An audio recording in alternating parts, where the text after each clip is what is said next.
Hello दोस्तों, तो स्वागत है आपका फिर से एक बार इस ऑनलाइन यूट्यूब प्लेटफॉर्म पर। तो मैं उम्मीद करता हूँ आप लोगों की पढ़ाई भी बहुत अच्छे से चल रही होगी।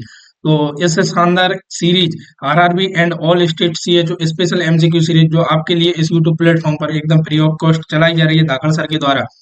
तो इसको बिल्कुल अटेंड करना है आपको। आपके रेगुलर तैयारी के साथ में तैयारी को इतना मजबूत बनाना है कि आप जैसा ही एग्जाम में बैठो तो आपको लगे कि सारे क्वेश्चन मेरे पढ़े हुए हैं, सारे इस वीडियो लेक्चर में से आए हुए हैं, सारे मैंने जो थ्योरी पढ़ी थी उसी में से आए हैं, मैंने जो टेस्ट दिए थे उसी में से आए हैं। तो एक भी क्वेश्चन ऐसा नहीं होना चाहिए, एक भी टॉपिक ऐसा नहीं छूटना चाहिए आपके द्वारा कि जो आपने पढ़ा ना हो। तो आपको तैयारी को इतना मजबूत बनाना है, आपको जो भी टॉपिक समझ नहीं आ रहा उसी टॉपिक को पढ़िए, साथ में उसको बार बार रिवाइज कीजिए जिससे वो टॉपिक आपका कंसेप्ट के साथ में एकदम क्लियर हो सके। दोस्तों, थ्योरी को कंप्लीट करें, एमसीक्यू सॉल्व करने के साथ साथ आप वीडियो लेक्चर भी देंगे रोजाना। ये जो वीडियो लेक्चर हैं आपके लिए इतने हेल्पफुल रहने वाले हैं कि आपको एग्जाम देने के बाद ही आप इस चीज को फीडबैक में बता पाओगे। दोस्तों, तो चलिए लाइक भी कर दीजिए वीडियो के साथ में, शेयर कर दीजिए वीडियो को, चैनल को सब्सक्राइब कर लीजिए जिससे आने वाले जो भी अपकमिंग वीडियो लेक्चर है आप तक पहुंच सके। दोस्तों, चलिए तो आज हम आज की क्लास की शुरुआत करते हैं एक पॉजिटिव एनर्जी के साथ में, जैसा कि हम रोज करते हैं। एक एक शानदार स्ट्रेटेजी जो हमें एग्जाम के बहुत करीब ले जा रही है। दोस्तों, दिनों दिन तैयारी तैयारी मेहनत इतनी खामोशी से करो कि सफलता शोर मचा दे। मैं तो ये कहता हूँ मेहनत इतनी जोर से करो कि सफलता शोर क्या मचाएगी, बिल्कुल रोला काट दे, एकदम पटाखे फोड़ दें हम, मोहल्ले वालों को जला जला के राख कर दें बिल्कुल। के कहते थे कि भाई तेरे से नहीं होगा, मैंने तो करके दिखा दिया, अब क्या तेरे से नहीं होगा। ये सारी चीजें बिल्कुल आपके मन में रहनी चाहिए। दोस्तों, तो तैयारी बिल्कुल कंटिन्यू कर रखिए आप। चलिए तो आज का पहला क्वेश्चन आपकी स्क्रीन पर ए रहा। पहले क्वेश्चन की शुरुआत करते हैं, एक शानदार क्वेश्चन जो आपकी तैयारी को इतना मजबूत बना देगा कि आप एग्जाम में रैंक के साथ नहीं, आपका सिलेक्शन होगा बेहतरीन फर्स्ट रैंक के साथ में, सेकंड रैंक के साथ में, थर्ड रैंक के साथ में, सिंगल डिजिट।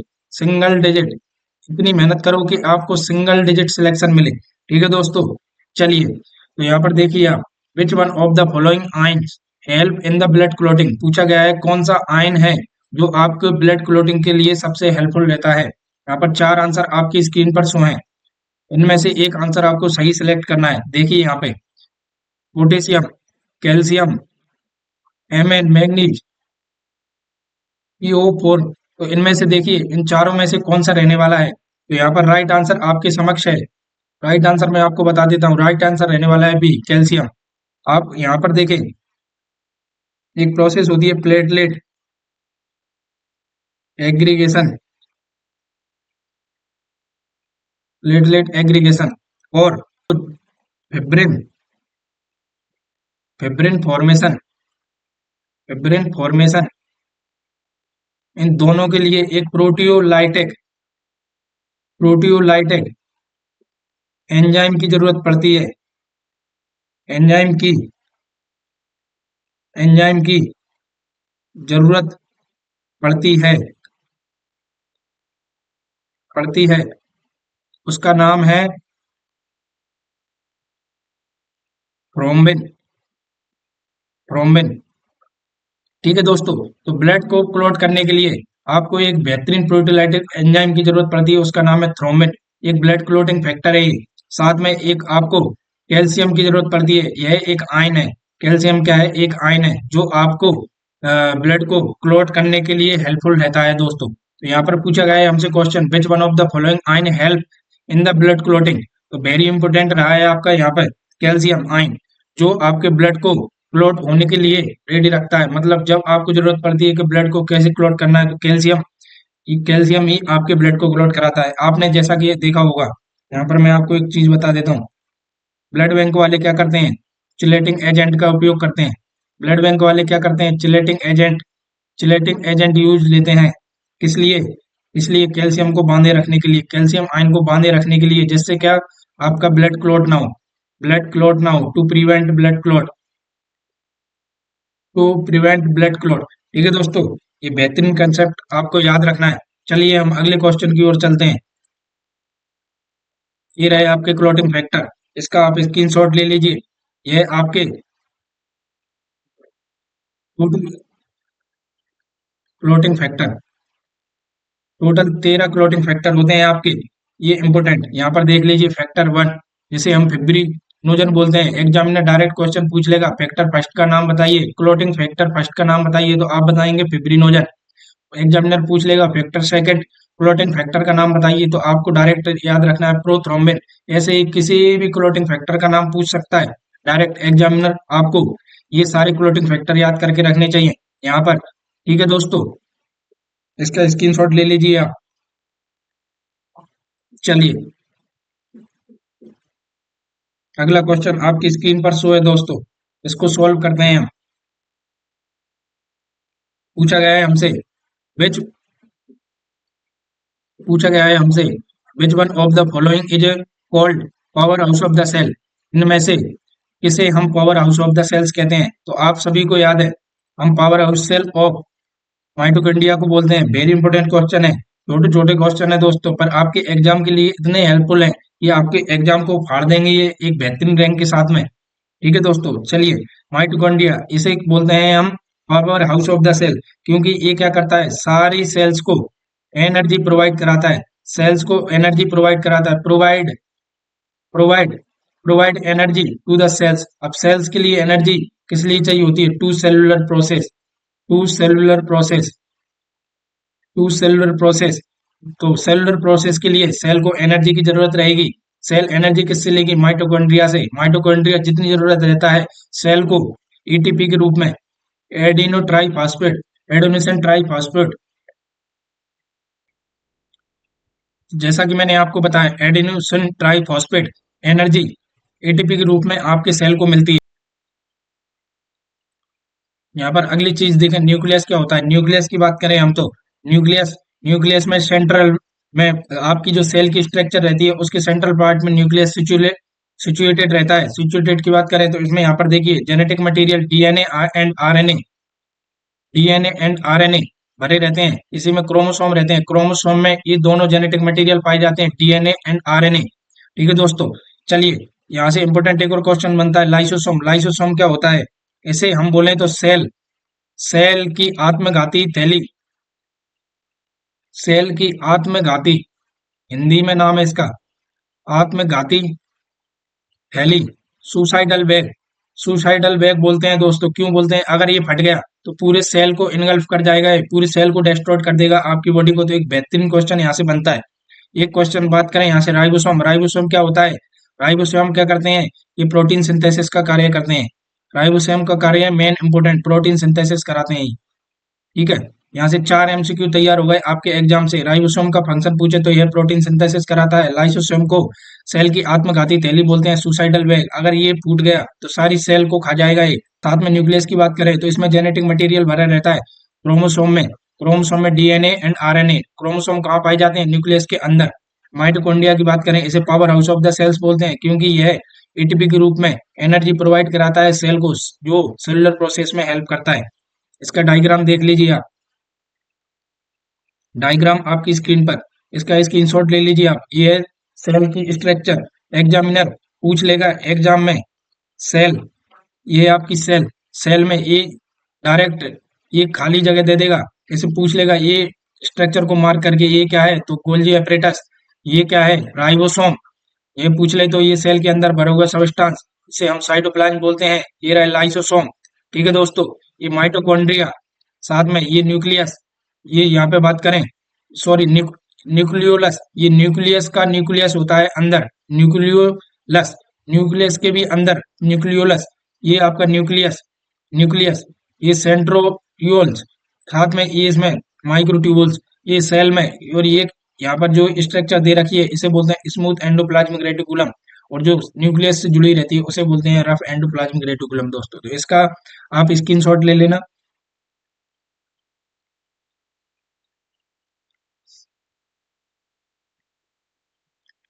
अगला क्वेश्चन आपसे पूछा गया है, आपकी स्क्रीन पर है, देखिए दोस्तों। अगला क्वेश्चन आपकी स्क्रीन पर है, आपसे पूछा गया है, identify the part of human stomach which connect joint with oesophagus.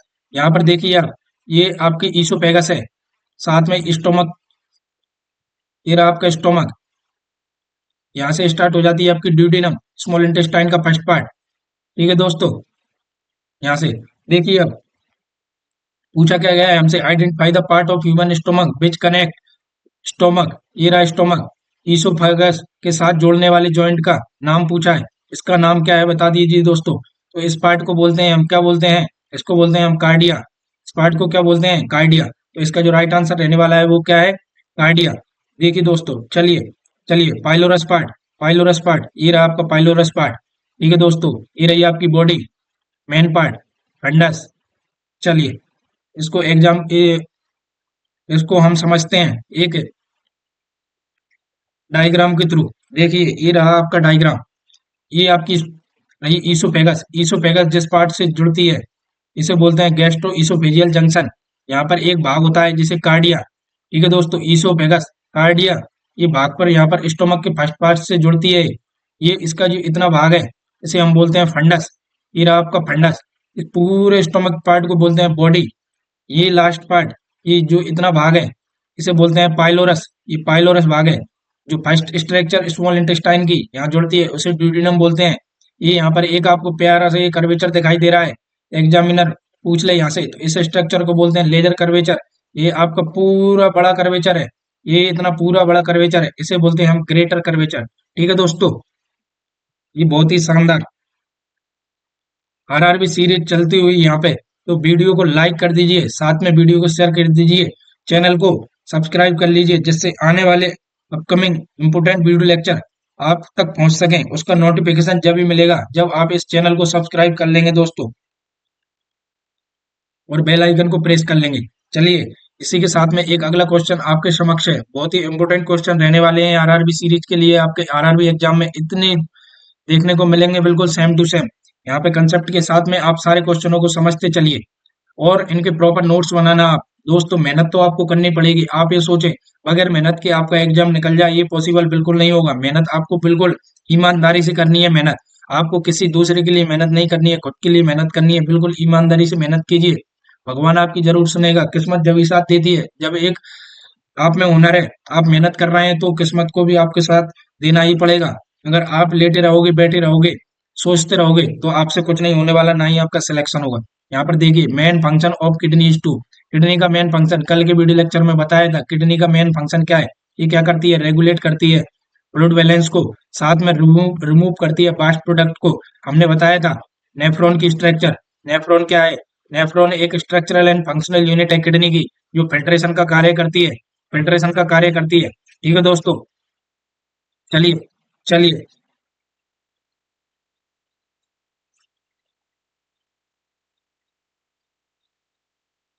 अगला क्वेश्चन आपकी स्क्रीन पर देखिए दोस्तों। ये रहा अगला क्वेश्चन, पूछा गया है आपसे, insulin is not administered through oral oral route because. आप इंसुलिन इंजेक्शन, यहाँ पर इंसुलिन इंसुलिन के ऊपर मैं एक सेपरेट वीडियो लेक्चर लूंगा थोड़ी सीरीज में, जो आपके नॉर्सेट के लिए वेरी हेल्पफुल रहने वाली है दोस्तों। थोड़ी सीरीज इसी के यूट्यूब चैनल पर प्ले लिस्ट में मिल जाएगी आपको, नॉर्थ सेट थोड़ी सीरीज, जो आपके NCLEX exam, NCLEX exam international exam है ये, ओईटी, ओईटी, एनक्लेक्स ओईटी के एग्जाम के लिए भी इतनी हेल्पफुल रहने वाली है, बहुत हेल्पफुल। नॉर्थ सेट के लिए तो हेल्पफुल है, साथ में आपके पूरे भी जितने सेंट्रल गवर्नमेंट के एग्जाम है उन सभी के लिए वेरी हेल्पफुल सीरीज रहेगी ये। तो थोड़ी सीरीज देखना ना भूले, एक वीडियो लेक्चर मैंने अपलोड कर दिया है, इसी यूट्यूब चैनल के प्लेलिस्ट में आपको मिल जाएगा। यहाँ पर पूछा गया है हमसे, insulin is not administered through oral route because, किस कार कौन सी वजह है जिस वजह से हम इंसुलिन को ओरल रूट से नहीं देते। इसका एक सिंपल फंडा है, ये क्या गया, आपका जो जीआईटी ट्रैक्ट है ना, वो जीआईटी गैस्ट्रोइंटेस्टाइनल ट्रैक्ट है, इसको डिस्ट्रॉय कर देता है, सीधा सिंपल है। तो इसको आपको डायरेक्ट याद रखना है। इंसुलिन क्या करता है, जैसे ही आप इंसुलिन माउथ के थ्रू लेंगे, इंसुलिन को डायरेक्ट डिस्ट्रॉय कर देगा ये। तो जो इसका मेन असर है वो इस आपकी बॉडी में नहीं हो पाएगा। चलिए, अगला क्वेश्चन आपकी स्क्रीन पर देखिए। यहाँ पर पूछा गया है, which artery supply oxygenated blood to the stomach. Stomach को ऑक्सीजनेटेड ब्लड सप्लाई कौन सी आर्टरी करती है। इसमें से देख लीजिए, चारों आंसरों में से एक आंसर आपको सिलेक्ट करना है जो एकदम सही आंसर है। Coeliac artery, carotid artery, gastric artery, cephalic artery. सीधा सा मैं आपको इसका आंसर बता देता हूँ, राइट आंसर है आपका सीलियक आर्टरी, जो आपके स्टोमक को ऑक्सीजनेटेड ब्लड सप्लाई करती है। देखिए यहाँ पे दोस्तों, सीलियक आर्टरी इसका आंसर क्यों है, मैं आपको इसको अच्छे से एक्सप्लेन कर देता हूँ एक डायग्राम के थ्रू। ये रही आपकी स्ट्रक्चर, ये आपको यहाँ पर ये दिखाई दे रही है, एब्डोमिनल आयोटा है।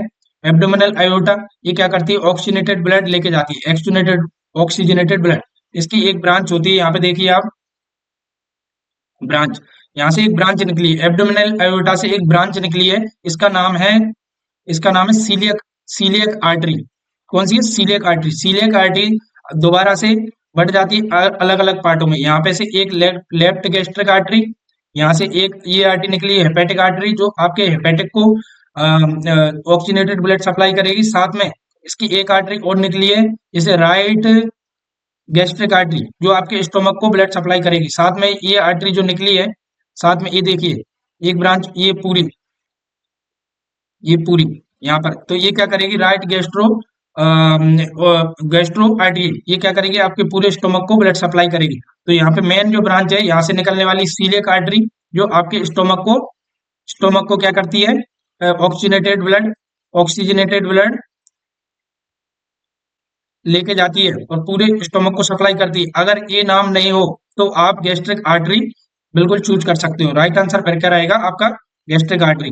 गैस्ट्रिक आर्टरी जो आपके स्टोमक को ऑक्सीजनेटेड ब्लड सप्लाई करती है। अगर सीलियक आर्टरी अगर दे रखा है तो राइट आंसर रहेगा आपका सीलियक आर्टरी। ठीक है दोस्तों।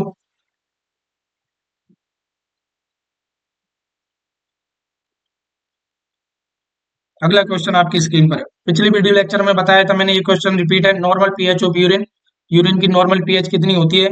तो इसका जो राइट आंसर है 4.6 से लेके 8, इस रेंज में यूरिन की पीएच आती है।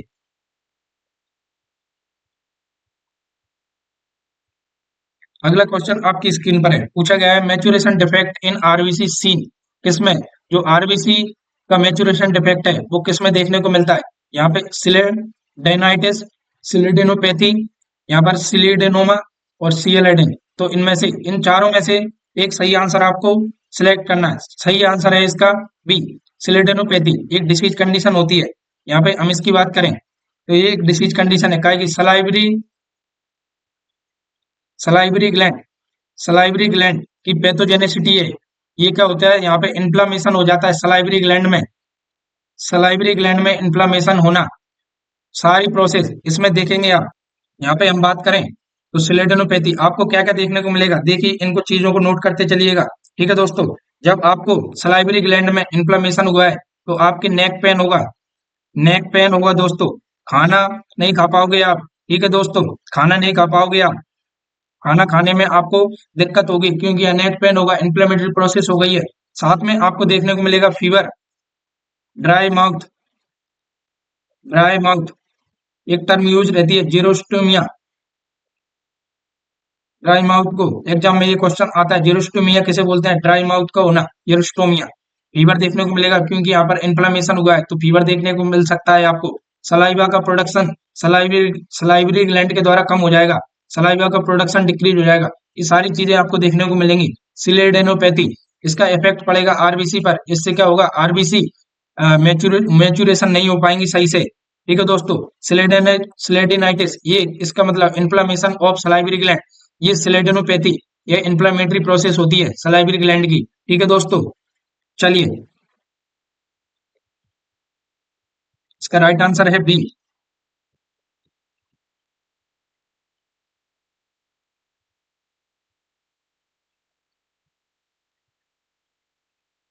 ये दे रखा है इसका डायग्राम, ये देखिए आपकी सलाइवरी ग्लैंड ये इन्फ्लाम्ड हो गई है पूरी।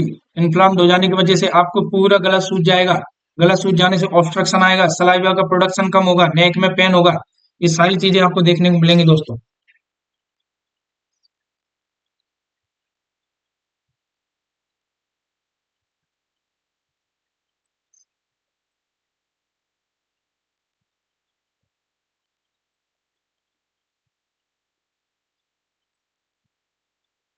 अगला क्वेश्चन आपकी स्क्रीन पर शो है। पूछा गया है यहाँ पे देखिए, पूछा गया है the mother has sickle cell disease, mother has sickle cell disease, father is normal. यहाँ पर फादर नॉर्मल है। ठीक है दोस्तों, chance of children having sickle cell disease and sickle cell trait. अगर mother has sickle cell disease, mother क्या है, positive है यहाँ पे, मदर को क्या है, सिकल सेल डिसीज है, पॉजिटिव है ये। तो इन दोनों को, इन दोनों से होने वाले बच्चा जिसको सिकल सेल डिसीज और सिकल सेल ट्रेट, इन दोनों को, सिकल सेल डिसीज मतलब उसको डिसीज हो गई है पूर्ण रूप से, सिकल सेल ट्रेट मीन्स वो सिर्फ भाग है, अभी उसको कोई बीमारी नहीं हुई है, सिकल सेल ट्रेट। तो इनमें से इसके क्या चांसेस रहेंगे? जब आप इन दोनों को फ्यूजन करोगे तो आपको रिजल्ट निकल के आएगा, जो इसके 100% से लेके 0 से लेके 100% चांस रहेंगे ये कंडीशन होने के, sickle cell disease and sickle cell trait. ठीक है दोस्तों, चलिए इसके इस पूरा इसमें देखेंगे आप सिकल सेल डिसीज में होता क्या है। यहाँ पे देखिए आपकी जो आरबीसी है, आरबीसी है जो इसमें आपको डिसीज देखने को मिलती है, इसमें क्या है आपकी आरबीसी सिकलिंग हो जाती है, आरबीसी की सिकलिंग हो जाती है इसमें, आरबीसी की सिकलिंग हो जाती है, सिकलिंग। तो सिकलिंग क्या, आरबीसी सिकुड़ जाती है, ये कैसी हो जाती है, यहाँ पे ऐसी बात करें तो ऐसी शेप हो जाती है, हसीए के शेप की, हसीए के शेप की इस प्रोसेस में, सिकल सेल डिसीज में। ठीक है दोस्तों, यह एक जेनेटिक डिसऑर्डर है जो एक जनरेशन से दूसरी जनरेशन में फैलता है। ठीक है दोस्तों, इसके ऊपर एक हम सेपरेट क्लास लेंगे जिसमें हम सारी प्रोसेस को समझेंगे दोस्तों, थ्योरी क्लास में।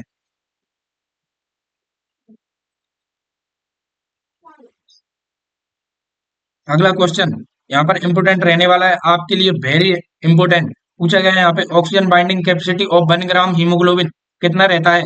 यहाँ पर आप देखेंगे तो इसका जो राइट आंसर रहने वाला है 1.34 1 ml। डायरेक्ट याद रखना है, 1 ग्राम, एक 1 ग्राम, 1 ग्राम हीमोग्लोबिन एच बी कितनी ऑक्सीजन बाइंडिंग कैपेसिटी रहती है, तो 1.34 ml। इसके साथ ऑक्सीजन के जो अणु रहते हैं वो जुड़े हुए रहते हैं दोस्तों, आपको डायरेक्ट याद रखना है। अगला क्वेश्चन आपकी स्क्रीन पर देखिए, पूछा गया है यहाँ पे, which among these is no bad cholesterol. Bad cholesterol, एक होता है गुड कोलेस्ट्रॉल, एक होता है बैड कोलेस्ट्रॉल। इसको अभी हम डायग्राम के थ्रू समझेंगे। यहाँ पर इन चारों में से एक राइट आंसर हमको चूज करना है। देख लीजिए दोस्तों, यहाँ पे हम बात करें तो गुड कोलेस्ट्रॉल, एक होता है बैड कोलेस्ट्रॉल। पूछा गया हमसे बैड कोलेस्ट्रॉल, बैड कोलेस्ट्रॉल क्या होता है, ये इसकी बात करें, low density protein, low low density lipoprotein, low density lipoprotein, इसे बोलते हैं हम एलडीएल। ये क्या है, बैड कोलेस्ट्रॉल है। गुड कोलेस्ट्रॉल की बात करें तो high density lipoprotein, high density lipoprotein, high density lipoprotein जिसे बोलते हैं गुड कोलेस्ट्रॉल। इसको समझिए, यहाँ पर देखिए, इसका स्क्रीनशॉट ले लेना, आपके एग्जाम में वेरी इंपॉर्टेंट क्वेश्चन है, यहाँ से पूछा ही पूछा जाता है। आपसे पूछें हार्ट, एक हेल्थी हार्ट के लिए टोटल कोलेस्ट्रॉल कितना होता है, अंडर 200, अंडर 200 मतलब 200 से कम रहना चाहिए आपका कोलेस्ट्रॉल लेवल बॉडी का। ठीक है दोस्तों, इसमें दो कोलेस्ट्रॉल रहते हैं, एक होता है आपका एलडीएल, लो डेंसिटी लाइपोप्रोटीन, जिसे हम बोलते हैं बैड कोलेस्ट्रॉल। एक होता है हाई डेंसिटी लाइपोप्रोटीन, जिसे बोलते हैं हम गुड कोलेस्ट्रॉल, जो आपकी बॉडी में सही रहना चाहिए। इसकी नॉर्मल रेंज है लो डेंसिटी लाइपोप्रोटीन की अंडर 100।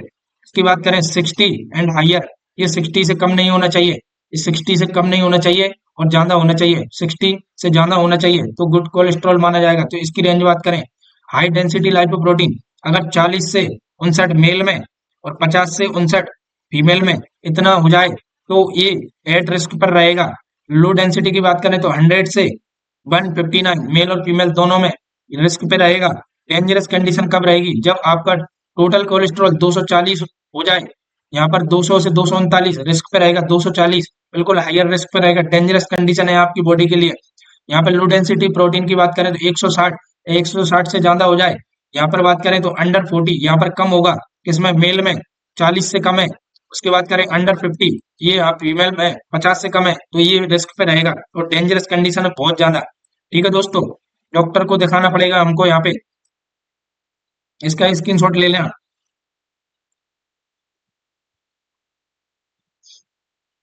अगला क्वेश्चन आपकी स्क्रीन पर शो है, पूछा गया है, देखिए यहाँ पे, कोस्टो, कोस्टो किसे बोलते हैं, ये रिप का दूसरा नाम है, रिप का दूसरा नाम है ये कोस्ट। यहाँ पे इसकी बात करें कोस्टा, कोस्टा ये लैटिन वर्ड है, लैटिन वर्ड है जहां से ये वर्ड लिया गया है, कोस्टो। कोस्टो कहाँ से आया है, कोस्टा वर्ड से आया है, यह एक लैटिन वर्ड है कोस्टा, यहाँ से आया है कोस्टो। कोस्टो को हम रिप, रिप बोलते हैं, क्या बोलते हैं, रिप। ठीक है दोस्तों, यहाँ पर देखिए अगला क्वेश्चन आपकी स्क्रीन पर पूछा गया है, टाकायासु डिसऑर्डर क्या होता है। तो इनको हम देखें तो इसमें से ये वेन का डिसऑर्डर है, लिम्फ नोड का डिसऑर्डर है, क्या ये आर्टरी का डिसऑर्डर है, क्या ये नर्व का डिसऑर्डर है। तो यहाँ पे हम इसकी बात करें, ये टाकायासु क्या है? ये आर्टरी डिसीज है। क्या है? एक आर्टरी डिसीज है। Takayasu is also known as artery disease. आपको इसे डायग्राम के थ्रू समझना चाहिए। चलिए, ये रहा आपका डायग्राम। ये देखिए, ये आपकी आर्टरी है, आयोटा।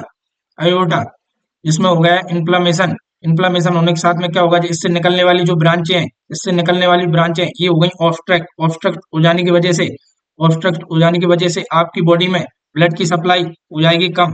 तो इसे बोलते हैं हम, क्या बोलते हैं हम इसे? टाकायासु डिसीज। इससे क्या होगा? आपकी जो मेन ब्लड वेसल्स हैं, इनमें हो गया इन्फ्लामेशन। इन्फ्लामेशन होने की वजह से ये सिकुड़ गई हैं, तो ये आपकी बॉडी में ब्लड नहीं ले, ऑक्सीजनेटेड ब्लड की सप्लाई रोक दी है यहाँ पे। तो ये डिफिकल्टी आ रही है आपको शरीर में पहुंचाने के लिए ब्लड, तो इसे बोलते हैं हम टाकायासु आर्टरी डिसीज। अगला क्वेश्चन आपकी स्क्रीन पर शो है। पूछा गया है यहाँ पे, projectile vomiting which is non bilious. Non bilious, projectile vomiting which is non bilious is seen in, कौन सी कंडीशन में आपको ये प्रोजेक्टाइल वॉमिटिंग मतलब फोर्सफुल वॉमिटिंग साथ में नॉन बिलियस वॉमिटिंग देखने को मिलती है? यहाँ पे हम बात करें तो इन चारों कंडीशनों में से मेनिंजाइटिस, हाइडल हर्निया, गैस्ट्रोएंटराइटिस, तो इसमें से जो राइट आंसर रहने वाला है पाइलोरिक स्टेनोसिस। इसको हम समझते हैं, इसका राइट आंसर है पाइलोरिक स्टेनोसिस। डायग्राम के थ्रू यहाँ पर आप देखोगे, ये देखिए, ये रही आपकी स्ट्रक्चर। यहाँ पे आप देखोगे, ये है आपका पाइलोरस पार्ट। यहाँ पर ऑब्स्ट्रक्शन आ गया है, ऑब्स्ट्रक्शन आ गया है, तो इस कंडीशन को बोलेंगे हम, यहाँ पर ऑब्स्ट्रक्शन का आ जाना, पाइलोरिक स्टेनोसिस। अब आप यहाँ पे हम देखेंगे साथ में associated structure, accessory organ liver. Liver के द्वारा प्रोड्यूस होता है बाइल। बाइल, बाइल, तो यहाँ पर बाइल का प्रोडक्शन तो होगा ड्यूटीनम में, पर होगा क्या? यहाँ से जब वॉमिटिंग होगी, फोर्सफुल वॉमिटिंग, तो यहाँ से जो इतने सबस्टांस है, तो यहाँ पर क्या है? यहाँ ऑब्स्ट्रक्शन आने की वजह से बिलाई, बाइल नहीं मिला रहेगा उस सबस्टांस में यहाँ पर पाइलोरिक स्टेनोसिस। यहाँ पर जो टर्म है, कौन सी टर्म है? देखिए, non bilious. Non bilious, non बिलियस मतलब जो आपको वॉमिटिंग हो रही है उसमें बाइल नहीं है, इसलिए उसे बोल रहे हैं non bilious. Non bilious forceful vomiting को प्रोजेक्टाइल वॉमिटिंग बोलते हैं। Projectile vomiting, projectile vomiting non bilious. Non bilious क्यों है? क्योंकि उसमें बाइल मिक्स नहीं है, इसलिए उसे नॉन बिलियस बोल रहे हैं। ऑब्स्ट्रक्शन का आ जाना, इसे बोलते हैं पाइलोरिक स्टेनोसिस। ठीक है दोस्तों, चलिए स्क्रीनशॉट ले लीजिए, इसको अच्छे से समझिए। और अगला क्वेश्चन आपकी स्क्रीन पर शो है। पूछा गया है, which cell organelle is first damage in the hypoxia. क्या न्यूक्लियस डैमेज होगा सबसे पहले? Ribosome, mitochondria, Golgi body. मैंने आपको बताया था mitochondria power house of the cell. ये क्या करता है? एनर्जी का मुख्य सोर्स है, जो आपकी सेल को एनर्जी प्रोवाइड कराता है एटीपी के रूप में। ठीक है दोस्तों, ये क्या करती है? सेलुलर प्रोसेस में एटीपी का यूज करते हैं, तो सबसे पहले ऑक्सीजन की सप्लाई यहाँ पर रुकेगी, क्योंकि ये सबसे ज्यादा एनर्जी प्रोवाइड कराता है और सबसे ज्यादा O2 की जरूरत यही रहती है।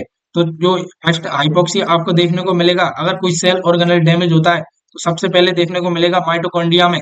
ठीक है दोस्तों, बाकी फिर बाद में अदर पार्ट में देखने को मिलेगा। राइट आंसर है इसका सी। राइट आंसर है सी, माइटोकॉन्ड्रिया।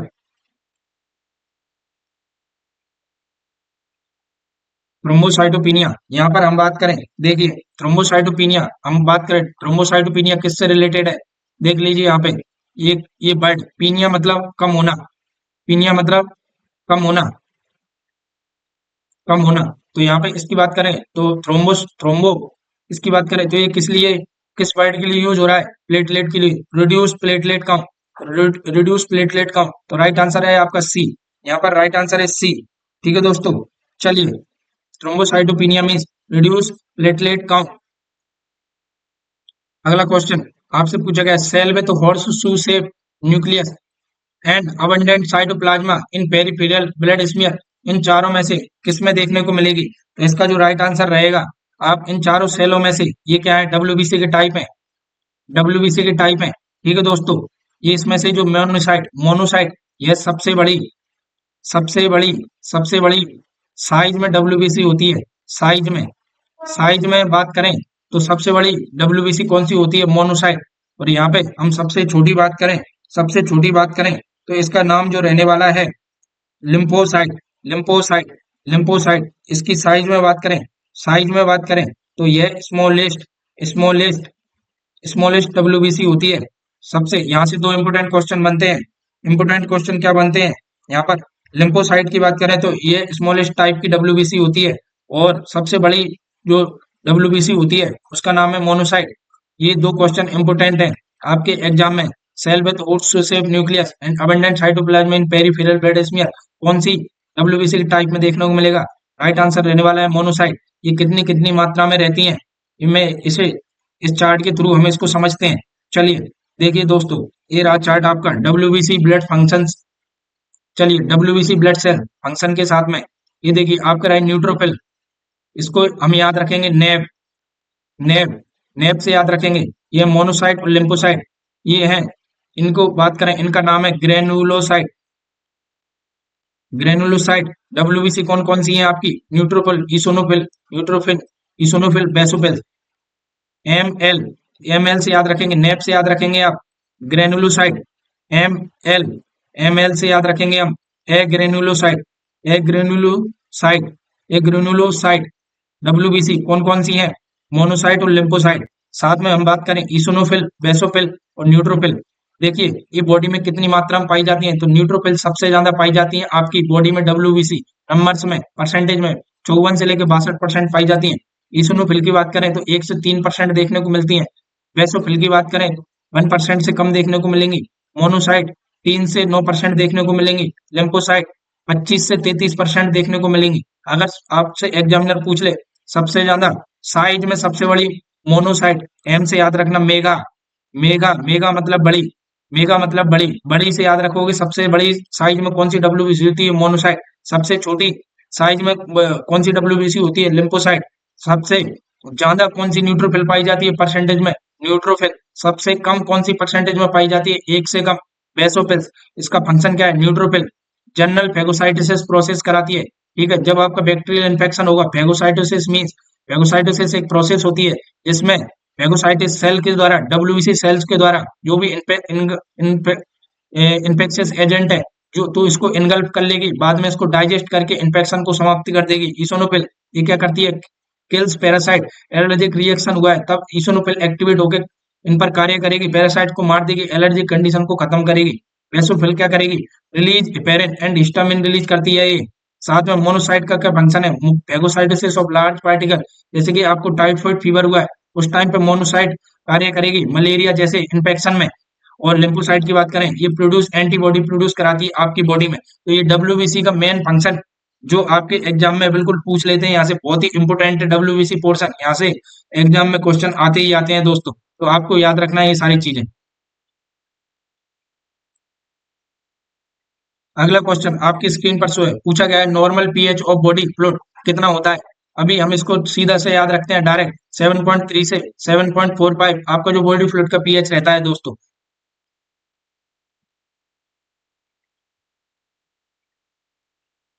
यहाँ पे आप देखिए, यहाँ पर आप देखिए thyroid is effective only present, thyroid is effective only किसकी? इन चारों में से। कैल्शियम की उपस्थिति में, पोटेशियम, आयोडीन, सोडियम। तो हम पढ़ते हैं मेन थायराइड की के लिए मेन जो इम्पोर्टेंट रहता है वो क्या है? आयोडीन। आयोडीन की कमी से आपकी थायराइड की जो बीमारियां होती हैं उनको आप आगे पढ़ोगे जैसा कि, तो इसका राइट आंसर रहने वाला है आयोडीन अगर प्रेजेंट नहीं हुआ तो थायराइड बिल्कुल इफेक्टिव नहीं रहेगी। ठीक है दोस्तों, इसलिए बोलते हैं आयोडीन युक्त डाइट लो। तो हम यहाँ पे समझ लेते हैं थायराइड ग्लैंड को इसके डायग्राम के द्वारा। ये रही आपकी थायराइड ग्लैंड, ये कैसी रहती है? बटरफ्लाई शेप में रहती है। ये रही आपकी सिचुएटेड, एग्जामिनर क्वेश्चन पूछ लेता है आपकी थायराइड ग्लैंड की शेप कैसी होती है, तो ये रहती है बटरफ्लाई, बटरफ्लाई शेप की। ठीक है दोस्तों, यहाँ पे हम इसकी बात करें तो थायराइड ग्लैंड कैसे फंक्शन करती है आपके ब्रेन में। ये रहा है हाइपोथैलेमस, हाइपोथैलेमस, ये रहा आपका हाइपोथैलेमस, हाइपोथैलेमस को काट के ये रही आपकी सिचुएशन, इसकी जो स्ट्रक्चर। हाइपोथैलेमस क्या करेगा? थायराइड रिलीजिंग हार्मोन सिक्रेट करेगा। ये किसको एक्टिवेट करेगा? आपकी पीयूष ग्रंथि, पिट्यूटरी ग्लैंड को, पिट्यूटरी ग्लैंड को। पिट्यूटरी ग्लैंड क्या करेगी? थायराइड स्टिमुलेटिंग हार्मोन रिलीज करेगी। आपकी जो थायराइड ग्लैंड है वो क्या करेगी? यहाँ पे ट्राई आइडो थायरोनिन हार्मोन सिक्रेट करेगी। यहाँ पे टेट्रा आइडो थायरोनिन हार्मोन सिक्रेट करेगी। T4 इसे थायरोक्सिन भी बोलते हैं, थायरोक्सिन हार्मोन। ठीक है, एक इंपोर्टेंट हार्मोन सिक्रेट करेगी कैल्सिटोनिन। तो जो आपकी थायराइड ग्लैंड है उसके द्वारा तीन मेन हार्मोन सिक्रेट होते हैं, T3, T4, कैल्सिटोनिन, जो आपकी बॉडी में इंपोर्टेंट भूमिका निभाते हैं। ठीक है दोस्तों, यहाँ पे हम बात करें अगर T3 एंड T4 इन दोनों हार्मोनों की कमी हो जाए, एक तो रहती है आपकी हाइपोथायरॉयडिज्म, और एक अगर इनकी ज्यादा मात्रा में सिक्रीशन हो जाए तो रहता है हाइपरथायरॉयडिज्म। ये डिसीज कंडीशन रहती है जिन्हें हम थोड़ी लेक्चरों में कवर करने की कोशिश करेंगे। कैल्सिटोनिन हार्मोन आपकी थायराइड ग्लैंड के द्वारा सिक्रीट होता है दोस्तों।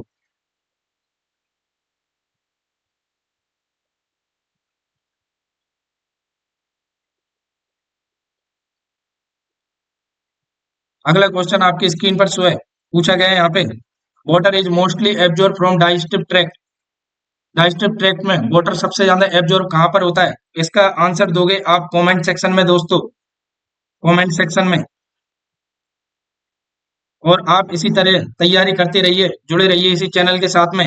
हम बिल्कुल आरआरबी एग्जाम की इस सीरीज को एग्जाम से पहले कंप्लीट करेंगे साथ में मिलकर। तो पढ़ते रहिए, मुस्कुराते रहिए और हंसते खाते बिल्कुल अच्छे से मेहनत कीजिए, और अपने सपनों को पूरा करना है हमको, तो मेहनत करनी है दोस्तों, मेहनत करते रहिए आप।